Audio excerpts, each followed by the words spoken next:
Article 62(1)(f) के तहत ताहयात नाअहली से मुतालिक केस अटॉर्नी जनरल और तमाम सूबाई एडवोकेट जनरल्स की इलेक्शन एक्ट में तरमीम की तायद। मीर बादशाह कैसरानी के खिलाफ दरख्वास्त गुजार की भी ताहयात नाअहली की मुखालिफत। अटॉर्नी जनरल ने आर्टिकल 62 और 63 पढ़कर सुनाया। चीफ जस्टिस ने रिमार्क्स दिए कि कुछ शिकें मुश्किल हैं, जैसे अच्छे किरदार वाली शिक। पता नहीं कितने लोग इस्लामी तालीमात के इल्म का टेस्ट पास कर सकेंगे। इस्लामी मेयार के मुताबिक तो कोई भी आला किरदार का मालिक नहीं ठहराया जा सकता। जो अहलियत बयान की गई कायद आज़म भी होते तो नाअहल हो जाते। सादिक और अमीन के अल्फाज कोई मुसलमान अपने लिए बोलने का तसव्वुर नहीं कर सकता। जस्टिस मंसूर अली शाह ने कहा कि एक बार सजा मिल गई तो बात खत्म क्यों नहीं हो जाती। मामूली वजूहात की बुनियाद पर ताहयात नाअहली गैर मुनासिब नहीं लगती। संगीन गद्दारी वाले तो कुछ अरसे बाद इलेक्शन लड़ सकते हैं, मामूली जुराइम में सजा याफ्ता इलेक्शन नहीं लड़ सकते।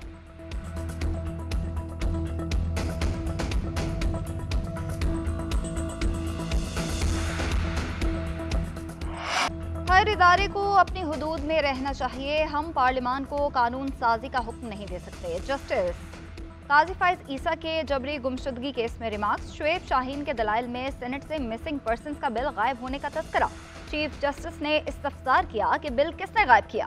क्या चेयरमैन सेनेट ने बिल गायब किया? शुएब शाहीन ने मौक़िफ़ इख्तियार किया कि चेयरमैन सेनेट बराह रास्त गायब ना भी करें तो उन पर जिम्मेदारी आयद होती है। चीफ जस्टिस ने सवाल किया कि फिर आपने चेयरमैन सेनेट को पार्टी क्यों नहीं बनाया? आपकी पार्टी के वोट से बने चेयरमैन सेनेट ने आपका बिल गुम कर दिया। क्या आपने इस पर उन्हें हटाने की दरख्वास्त की? ताज्जुब है कि वफाकी वजीर बिल की हिफाजत नहीं कर सकती तो मिसिंग पर्सनस की क्या हिफाजत करेगी। लोग जहाज पर चले जाते हैं, तंजीम में शमूलियत इख्तियार कर लेते हैं। अब इस मसले का हल निकालना है। सुप्रीम कोर्ट ने अटॉर्नी जनरल को भी तलब कर लिया। समाअत कल तक मुलतवी।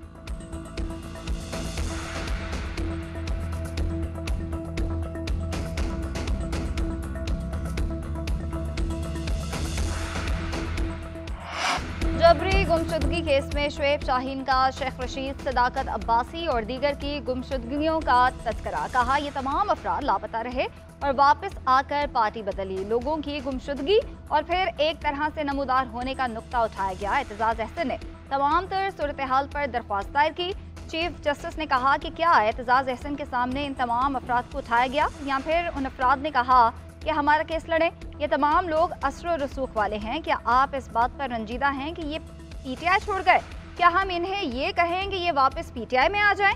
कोई खुद आकर कहे कि मुझे अगवा किया गया तो हम सुन लेंगे। लापता अफराद के मसले को सियासी ना बनाएं। आपने पीपल्स पार्टी या मुस्लिम लीग नून का जिक्र नहीं किया। आपकी पूरी दरख्वास्त एक सियासी जमात के गिर्द घूमती है। मतीउल्लाह जान भी तो गायब हुए थे, उनका जिक्र क्यों नहीं किया? असद तूर के लिए क्यों खड़े नहीं हुए? जब आप पिक एंड चूज करेंगे तो सवाल उठेंगे।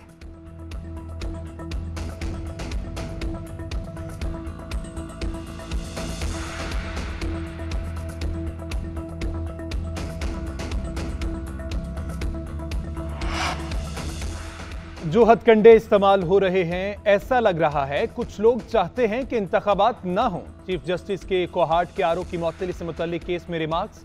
अदालत ने रिटर्निंग अफसर की मअतली का पेशावर हाई कोर्ट का फैसला कलअदम करार दे दिया।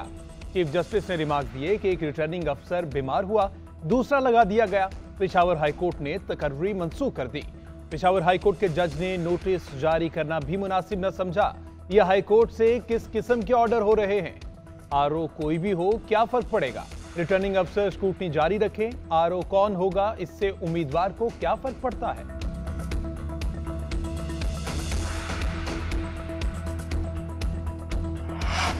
आम इंतखाबात के लिए कागजात नामजदगी पर अपीलों का सिलसिला आज भी जारी। शुएब शाहीन, शेख रशीद और राशिद शफीक ने अपीलें दायर कर दी। साबिक वजीर तैमूर सलीम झगड़ा ने ट्राइब्यूनल से रुजू कर लिया। पीपल्स पार्टी के सिब्तुल हैदर और पीटीआई के जफर अली शाह ने अपीलें दायर की। NA47 से नियाजुल्लाह नियाजी इस्लामाबाद हाई कोर्ट पहुंचे। कोयटा से JUI के मुफ्ती गुलाब को इलेक्शन लड़ने की इजाजत मिल गई। पीपल्स पार्टी के ताहिर महमूद की अपील मंजूर। जमात इस्लामी के काशिफ चौधरी को भी इलेक्शन लड़ने की इजाजत मिल गई। महमूद खान शेरानी और अहमद नवाज बलोच के खिलाफ आरओ का फैसला कलअदम करार। NA127 से बिलावल भुट्टो पर एतराजात मुस्तरद, फैसला जारी कर दिया गया।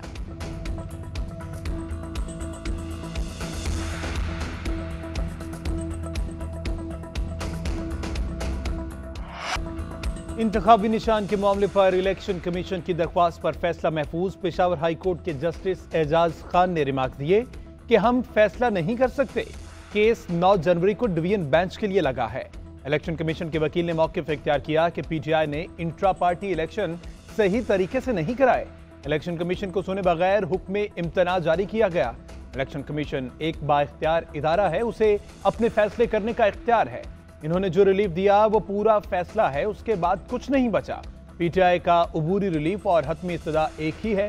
कोई फैसला नहीं मांग रहे, सिर्फ मुअत्तली का फैसला वापस लिया जाए।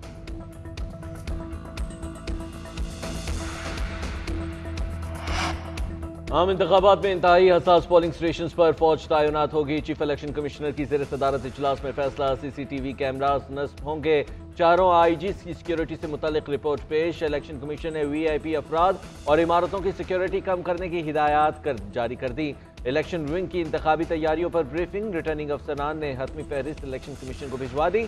इलेक्शन कमीशन का सिक्योरिटी से मुतालिक इजलास रवां हफ्ते ही बुलाए जाने का इम्कान। DG, ISI, IB, सेक्रेटरी दिफा और दाखिला को भी मदऊ किया जाएगा।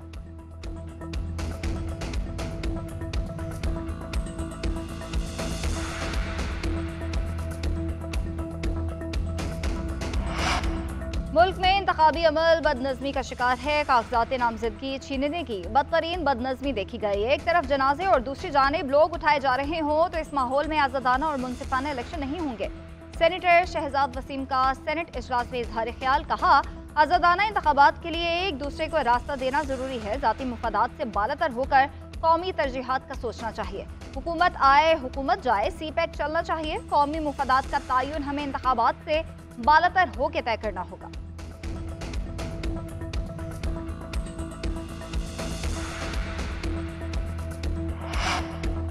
दुनिया में कहीं भी सियासतदान को ताहयात नाअहल नहीं किया जाता। मुल्क में गैर यकीनी की सूरत हाल पैदा कर दी गई है। इदारों को देखना होगा। जवेद लतीफ़ कहते हैं, 2011 में जो मुजस्मा बनाया गया उसकी आज भी हिफाजत हो रही है।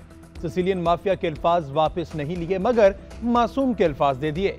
9 मई का मास्टरमाइंड आज भी मकबूल है। जमशेद दस्ती के मामले पर तहकीकात होनी चाहिए। अगर किसी ने ड्रामा किया है तो सजा मिलनी चाहिए।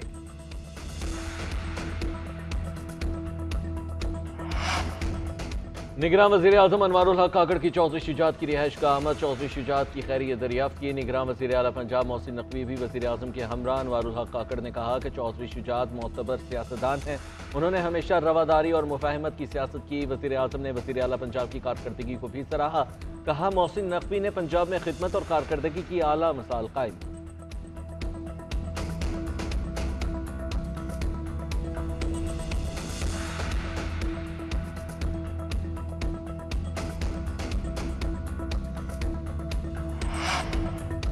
सिडनी टेस्ट के लिए पाकिस्तानी फाइनल 11 का ऐलान। कौमी टीम ने 2 तब्दीलियां की गई हैं। स्पिनर साजिद खान प्लेइंग 11 में शामिल। साइम अयूब डेब्यू करेंगे। इमामुल हक और शाहीन अफरीदी को ड्रॉप कर दिया गया।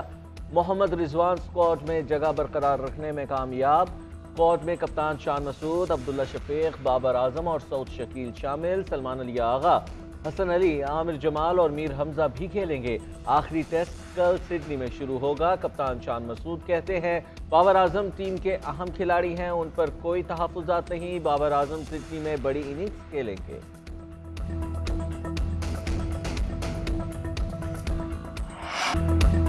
इंग्लिश फुटबॉल चैंपियनशिप में दिलचस्प मुकाबले जारी। लेस्टर सिटी ने टॉप पोजीशन पर गिरफ्त मजबूत कर ली। मेजबान साइड ने सीजन की 21वीं फतह के बाद 10 पॉइंट्स की बढ़तरी हासिल कर ली।